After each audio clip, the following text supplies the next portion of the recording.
आदाब है। MCN Urdu news में आपका इस्तकबाल है। नाजरीन, मैं हूं सीमा नाजरीन। खबरों के सिलसिले को आगे बढ़ाने से पहले आइए डालते हैं एक नज़र आज की अहम खबरों पर। 20 नवंबर को डाले गए वोटों की गिनती के लिए हर असेंबली हलके में बनाए गए काउंटिंग सेंटर। 23 नवंबर को होगी काउंटिंग। हर 20 मिनट में मुकम्मल होगी एक फेरी की गिनती, कहा district election officer Dilip Swami ने।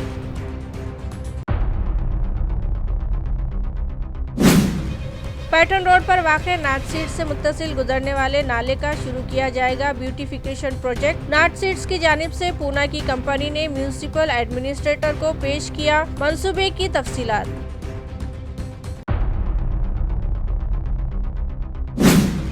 असेंबली इंतखाबात के दौरान उम्मीदवारों की जानिब से अपने मद्दे मुकाबिल कैंडिडेट्स के खिलाफ ज़बान और कसे गए फिक्रों से अवाम नाराज। सुस्त रायदही है इसका खुला सबूत। माशरे के जिम्मेदारान के साथ साथ सियासी जमातों के आला कायदीन को होश के नाखून लेने की ज़रूरत।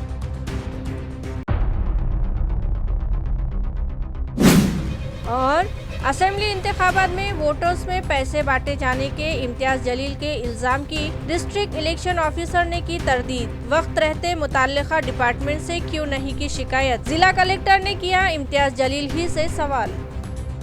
अब खबरें तफसील से। असेंबली इंतखाबात के लिए डाले गए वोटों की गिनती 23 नवंबर को की जाएगी, जिसकी तमाम तर तैयारियां मुकम्मल कर ली गई हैं और 20 मिनट में एक फेरी मुकम्मल कर ली जाएगी। ये इत्तला district election officer Dilip Swami ने दी है। उन्होंने बताया कि औरंगाबाद जिले के तमाम 9 असेंबली हलकों में डाले गए वोटों की गिनती 23 नवंबर को की जाएगी, जिसके लिए हर हलके के लिए अलग-अलग काउंटिंग सेंटर कायम किए गए हैं। औरंगाबाद सेंटर के लिए डाले गए वोटों की गिनती गवर्नमेंट पॉलिटेक्निक कॉलेज उस्मानपुरा के अहाते में कायम किए गए सेंटर पर की जाएगी, जबकि मशरिकी असेंबली हलके के counting centre Saint Francis school में कायम किया गया है। इसी तरह औरंगाबाद मगरिब के लिए डाले गए वोटों की गिनती उस्मानपुरा में वाक़े गवर्नमेंट इंजीनियरिंग कॉलेज के अहाते में कायम करदा सेंटर पर की जाएगी। 20 नवंबर को वोट डालने के लिए जो EVM मशीन और स्टेशनरी इस्तेमाल की गई है, वो सभी पुलिस की सख्त निगरानी में स्ट्रॉन्ग रूम में रखी गई है। उद्या सकाळी 8 वाजता मतमोजणीला प्रारंभ होणार आहे। मी संपूर्ण जिल्ह्यातल्या पोलीस अधिकाऱ्यांसोबत बैठक घेतलेली आहे। व्हिडिओ कॉन्फरन्सिंगद्वारे ग्रामीण भागातले सर्व पोलीस अधिकारी आणि शहरातले पोलीस अधिकारी होते। पोलीस आयुक्त, पोलीस अधीक्षक यांच्याशी चर्चा झालेली आहे। विजयी उमेदवारांच्या मिरवणुकीच्या संदर्भामध्ये जसा रिझल्ट जाहीर होतो, निकाल घोषित होतो, तसं वातावरण थोडं टेन्स असतं। त्यामुळे परिसरामध्ये कुठेही कायदा सुव्यवस्था परिस्थिती निर्माण होऊ नये यासाठी उद्याचा दिवस तरी आम्ही कुणालाही मिरवणुकीसाठी परवानगी देणार नाहीये, तशा सूचना आम्ही दिलेल्या आहेत। युवन हर्षोल्लासाच्या नादामध्ये काही ठिकाणी बरेच कार्यकर्ते जमतात आणि ते एकत्र जमलेल्या कार्यकर्त्याचे मिरवणुकीमध्ये रूपांतर होतं आणि मग बऱ्याच ठिकाणी त्याच्यामुळे गालबोट लागतं। त्यामुळे आम्ही सक्त सूचना दिलेल्या आहेत की अशा पद्धतीचं सुद्धा कार्यकर्ते एकत्र येऊन जल्लोष करून त्याचं मिरवणुकीमध्ये रूपांतर होणार नाही या दृष्टिकोनातून सूचना आपण दिलेल्या आहेत।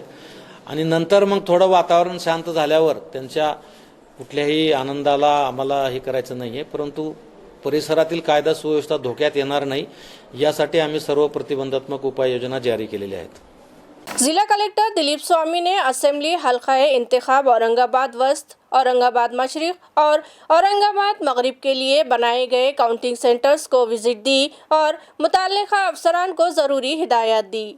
वाज़ेह रहे कि असेंबली इंतखाबात के लिए डाले गए वोटों की गिनती 23 नवंबर को की जाएगी, जिसके लिए हर असेंबली हलके के लिए अलग-अलग काउंटिंग सेंटर्स कायम किए गए हैं। आज जिला कलेक्टर दिलीप स्वामी ने औरंगाबाद वस्त, औरंगाबाद मशरिक और औरंगाबाद मगरिब के लिए बनाए गए काउंटिंग सेंटर्स को विजिट दी और वहां किए गए इंतजामात का बारीकी से जायजा लेने के बाद मुताल्लिका अफसरान को ज़रूरी हिदायत दी। आपण आता पाहलो या ठिकाणी औरंगाबाद मध्य विधानसभा मतदारसंघाचं हे काउंटिंग हॉल आहे। पूर्ण तयारी या ठिकाणी झालेली आहे। आपण स्ट्रॉंग रूम सुद्धा बाहेरून बघितलेला आहे, कशा पद्धतीने आपण डबल लॉक सिस्टीम मध्ये उमेदवार, त्यांचे प्रतिनिधी किंवा निवडणूक ऑब्झर्व्हर यांच्या उपस्थितीमध्ये काल पेट्या आपले EVM आल्यानंतर सीलबंद करून ठेवलेला आहे आणि त्याचे लिंक बाहेर दिलेली आहे, पाहण्यासाठी स्क्रीन उपलब्ध करून दिलेला आहे। अतिशय कडेकोट बंदोबस्तामध्ये ह्या ईव्हीएम ठेवलेल्या आहेत. उद्या सकाळी 8 वाजता मतमोजणीला प्रारंभ होणार आहे. सुरुवातीला आपल्या पोस्टल बॅलेट पेपरची मतमोजणी सुरू होणार आहे आणि 8:30च्या नंतर इलेक्ट्रॉनिक वोटिंग मशीनवरचं म्हणजे कंट्रोल रूम बॅलेट युनिट आणलं जाणार नाही. कंट्रोल युनिटवर फक्त या ठिकाणी टेबलवर दिलं जाणार आहे.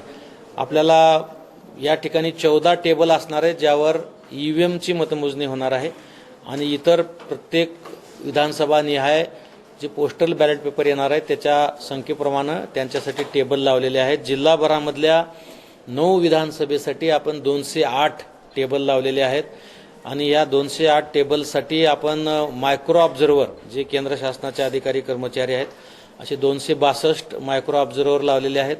काउंटिंगसाठी जवळजवळ 852 कर्मचारी आपण नियुक्त केलेले आहेत. या सर्वांचं 2-2 ट्रेनिंग झालेलं आहे. आज स्वतः मी ट्रेनिंग घेतलं आहे पूर्ण जिल्हाभरातलं. त्याचसोबत जवळजवळ 3000पेक्षा जास्त पोलीस अधिकारी कर्मचारी तैनात केलेले आहेत. पूर्ण 9च्या 9 ठिकाणचे काउंटिंग हॉलच्या परिसरामध्ये कडेकोट बंदोबस्त असणार आहे. ओव्हरऑल पूर्ण जिल्हाभरामध्ये जवळजवळ 5778 अधिकारी कर्मचाऱ्यांची नियुक्ती काउंटिंगसाठी करण्यात आलेली आहे. उमेदवारांना पत्र देण्यात आलेलं आहे की काउंटिंग किती वाजता सुरू होणार आहे, स्ट्रॉंग रूम किती वाजता खुलं करणार आहे, त्यासाठी उपस्थित राहण्याची विनंती सर्व उमेदवारांना करण्यात आलेली आहे. 9च्या 9 विधानसभा मतदारसंघाच्या मतमोजणीसाठी भारत निवडणूक आयोगाकडून निवडणूक निरीक्षक या ठिकाणी आलेले आहेत आणि त्यांच्या उपस्थितीमध्ये मतमोजणीची प्रक्रिया पार पाडली जाणार आहे. संपूर्ण मतमोजणीची तयारी झालेली आहे. निवडणूक विभाग आणि 9च्या 9 विधानसभा मतदारसंघाचे निवडणूक निर्णय अधिकारी त्यांचे सहाय्यक निवडणूक निर्णय अधिकारी ही मतमोजणीसाठी तयार झाले आहेत. असेंबली इंतखाबात की रायदही के बाद तमाम हलकों की वोटिंग मशीनें मुकर्रर करदा स्ट्रांग रूम्स में पुलिस बंदोबस्त की मौजूदगी में महफूज कर दी गई. आया रहे कि इलेक्शन इंतजामिया के मुकर्रर करदा स्ट्रांग रूम्स पर भी चारों जानिब से सख्त पहरा लगा दिया गया है. शहर पुलिस कमिश्नरेट की हुदूद में 4 असेंबली हलकों की वोटिंग मशीनें रखी गई हैं. स्ट्रांग रूम्स की हिफाजत पर हिफाजती गार्ड्स के हल्के तैनात है, जबकि कमिश्नरेट की जानिब से भी हफ्ते के रोज तक पेट्रोलिंग व जांच जारी रखी जाएगी. चारों हलकों के लिए की जाने वाली राय शुमारी के मराकज पर स्ट्रांग रूम्स कायम किए गए हैं और बुध की रात ही से इन स्ट्रांग रूम्स की सख्त निगरानी जारी है और दिन रात हिफाजती गश्त भी जारी है. इस तरह की इत्तला मुताल्लिका ज़राए ने दी है. असेंबली इंतखाबात की खिदमत पर लगाई गई एसटी की 374 बसें अपने डेपो को वापस पहुंच गई.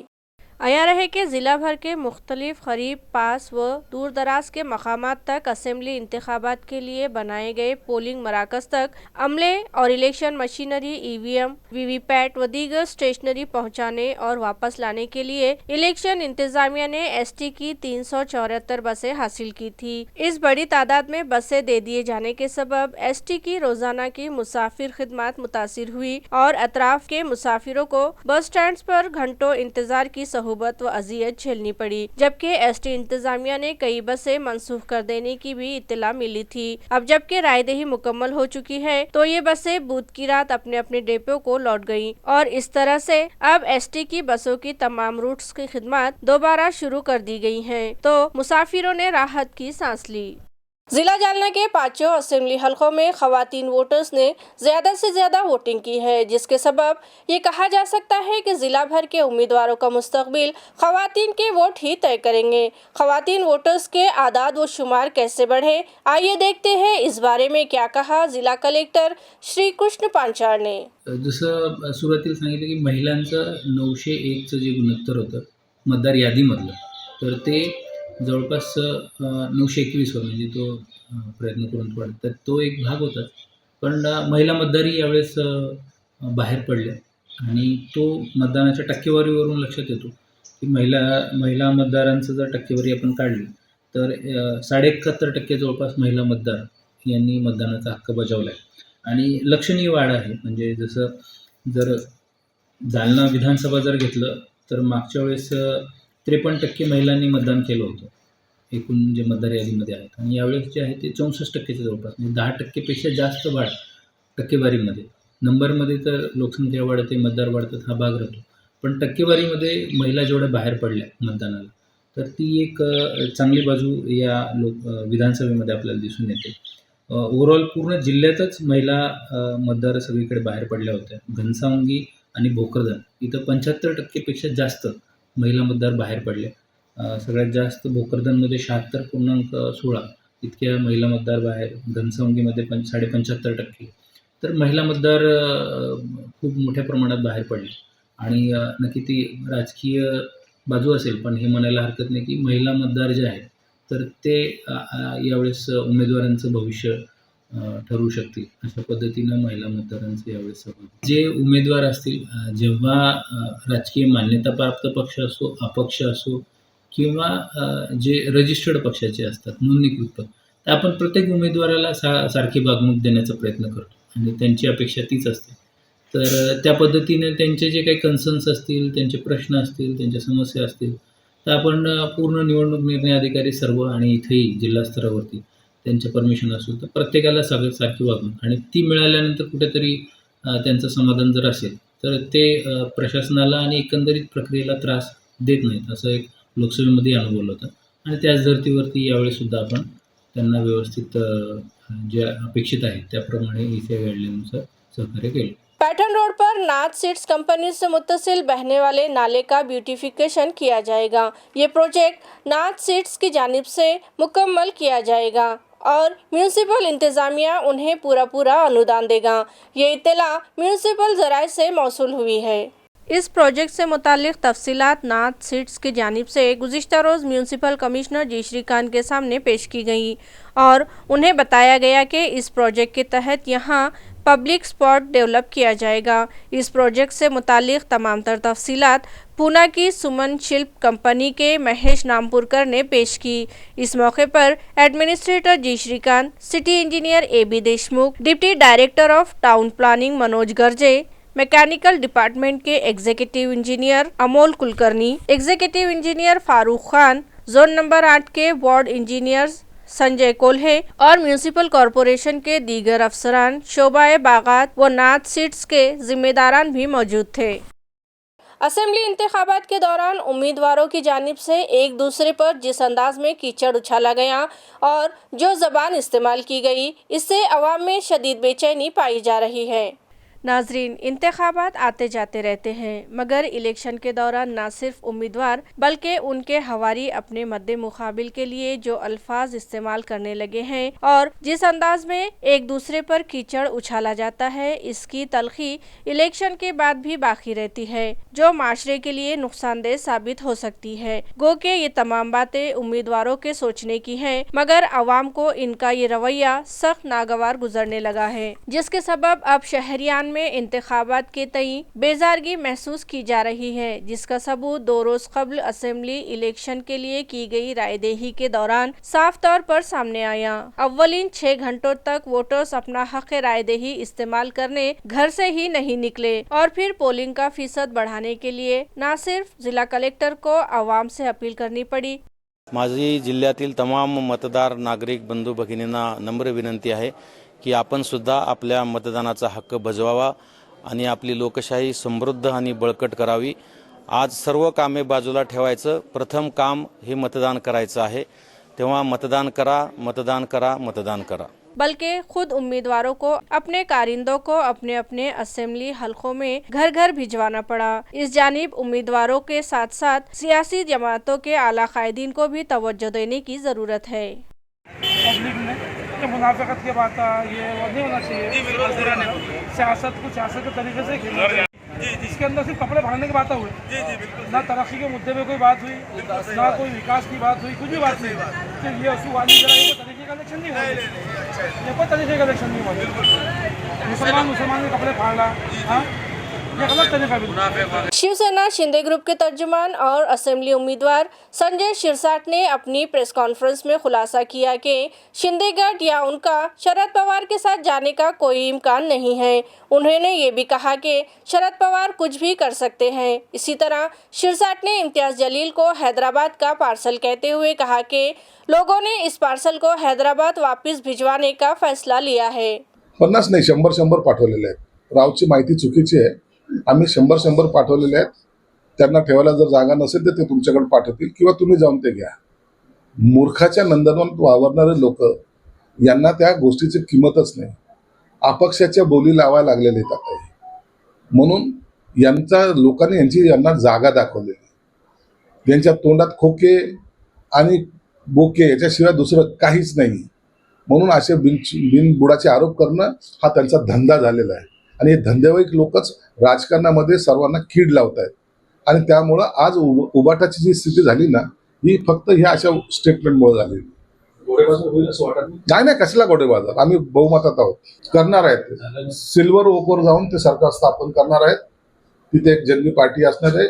राज्यपालाच्या भूमिकेमध्ये शरद पवार असतील आणि मुख्यमंत्र्याच्या पदाची शपथ हे संजय राऊत घेतील आणि उपमुख्यमंत्री जे आहेत त्या जितेंद्र आव्हाड असतील. असे ते एकत्रित मंत्रिमंडळ आहे आणि ते स्वतः जाहीर केलेले ते मंत्रिमंडळाची शपथ हे सिल्वर ओकला होणार आहे. देशात सट्टा लागत असतो, महाराष्ट्रात अनेक ठिकाणी लागला असेल. बाजारावर काही लोकशाही थोडी चालते नाही. असतं प्रत्येक मतदारसंघामध्ये कार्यकर्ता हा आपल्या नेत्याशी कनेक्ट असतो. आपापल्या पद्धतीने आपापल्या भावनेतून कोणत्याही पक्षाचा असो तो, ही त्याची भावना असते आणि त्या भावनेला मला वाटतं आपण साथ दिली पाहिजे. त्याला चुकीचं समजू नये. निश्चित मंत्रिमंडळाच्या पहिल्या यादीमध्ये मी असेल. इम्तियाज जलील जे आलेले ना हैदराबादहून पार्सल, लोकांनी ते वापस पाठवण्याचा निश्चय केलेला, चंग बांधलेला आहे. आताही मध्ये जो पराभव होईल त्या टायमाला इम्तियाज जलील हे शहर सोडून जाईल.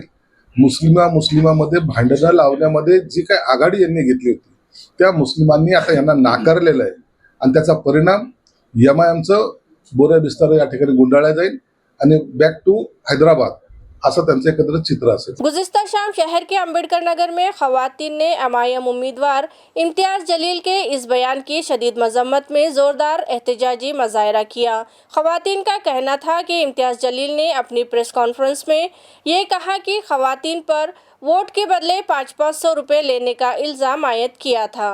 अयार है कि गुज़िश्ता रोज़ असेंबली इंतखाबात की रायदही मुकम्मल हो जाने के बाद एमआईएम के रियासती सदर व साबिक़ एमपी इम्तियाज जलील ने मुनाकिद करदा अपनी प्रेस कॉन्फ्रेंस में इल्ज़ाम आयद किया था कि अम्बेडकर नगर के एक बीजेपी ओहदेदार ने खातून वोटर्स को 500 रुपये देकर उनके वोट फरोख्त किए। इम्तियाज के इस बयान पर अम्बेडकर नगर की खवातीन और कारकुनान मुश्तइल हो उठे और उन्होंने इम्तियाज की मजम्मत में मुजाहरा करते हुए उनकी तस्वीर पर जूते चप्पल बरसाए। इसी तरह मतालबा किया कि इम्तियाज जलील पर एट्रोसिटी के तहत मामला दर्ज किया जाए। इसी तरह पैसे दिए जाने के वीडियो से मुतालिक महेंद्र सोनवने ने वजाहत की कि मज़कूरा पैसे वोटों के बदले नहीं बल्कि काम पर लगे लोगों को पैसे दिए जाने का है।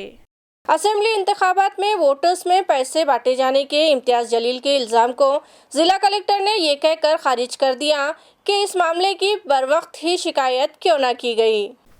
जिला कलेक्टर दिलीप स्वामी, जो ज़िला इलेक्शन ऑफिसर भी हैं, उन्होंने अपने जारी करदा बयान में ज़िला भर में चंद एक वाक़यात को छोड़कर आमतौर पर रायदही के साफ शफाफ और पुरअमन माहौल में मुकम्मल होने का दावा किया है। वोटर्स में पैसे बांटे जाने की शिकायत को उन्होंने यह कहकर खारिज कर दिया कि हमने इस तरह की शिकायत के लिए एक निहायत आसान और फ़ाल ऐप तैयार किया था जो शहर के बेशतर लोगों के पास मौजूद था। इस तरह की तो आम शहरी भी शिकायत करता तो हमारे अफसरान व मुलाजमीन और गश्ती दस्ते जो 24 घंटे सरगर्म थे, शिकायत मिलने पर कहीं भी हमारा अमला महज 10 मिनट में जाए मौके पर हाजिर हो गया होता। इसके बावजूद भी किसी ने अगर कोई मालूमात दी है तो हम उसकी भी जांच करेंगे। इस तरह का खुलासा भी जिला कलेक्टर ने किया।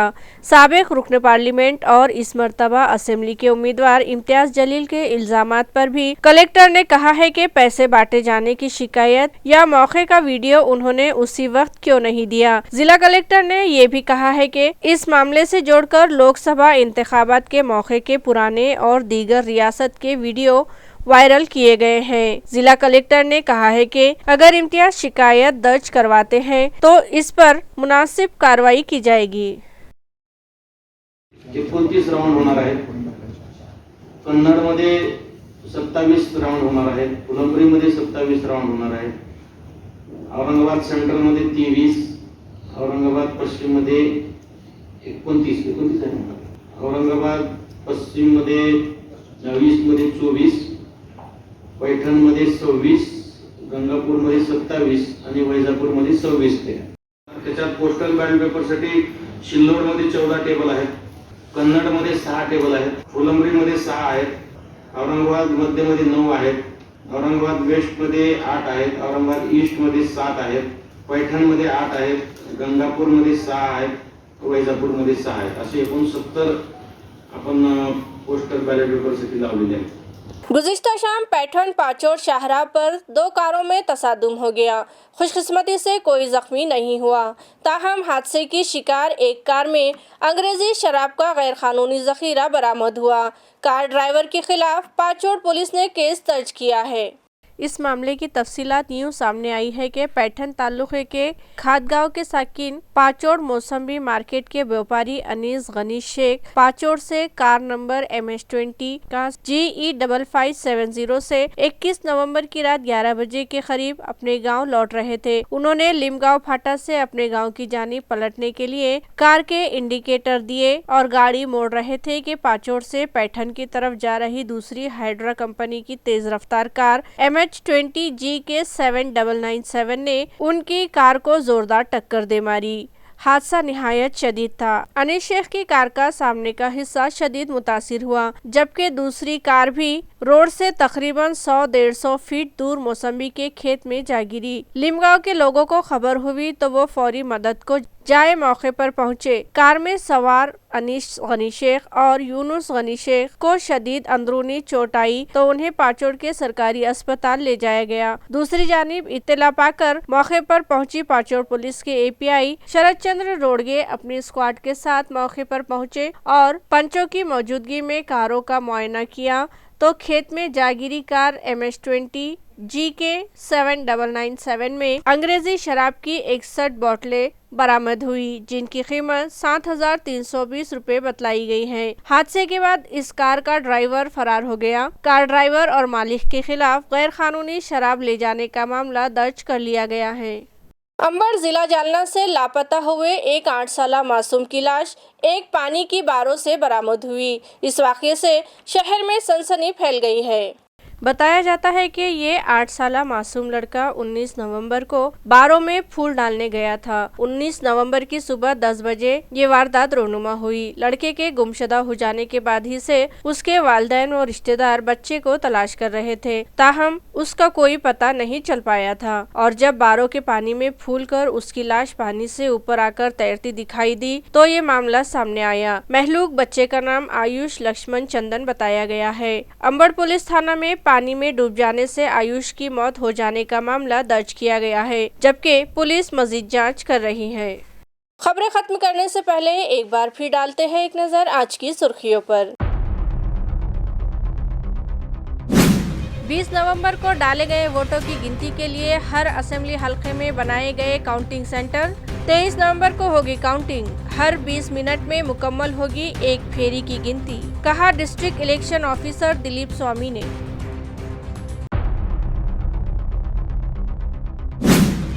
पैठण रोड पर वाक़े नाट सीट से मुत्तसिल गुजरने वाले नाले का शुरू किया जाएगा ब्यूटिफिकेशन प्रोजेक्ट। नाट सीट्स की जानिब से पूना की कंपनी ने म्यूनिसिपल एडमिनिस्ट्रेटर को पेश किया मंसूबे की तफसीलात।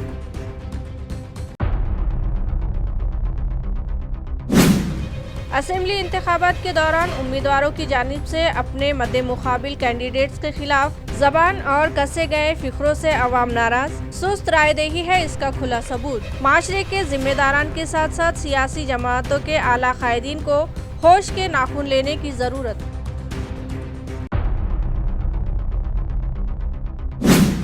और असेंबली इंतखाबात में वोटर्स में पैसे बांटे जाने के इम्तियाज जलील के इल्जाम की डिस्ट्रिक्ट इलेक्शन ऑफिसर ने की तरदीद। वक्त रहते मुताल्लिका डिपार्टमेंट से क्यों नहीं की शिकायत, जिला कलेक्टर ने किया इम्तियाज जलील ही से सवाल।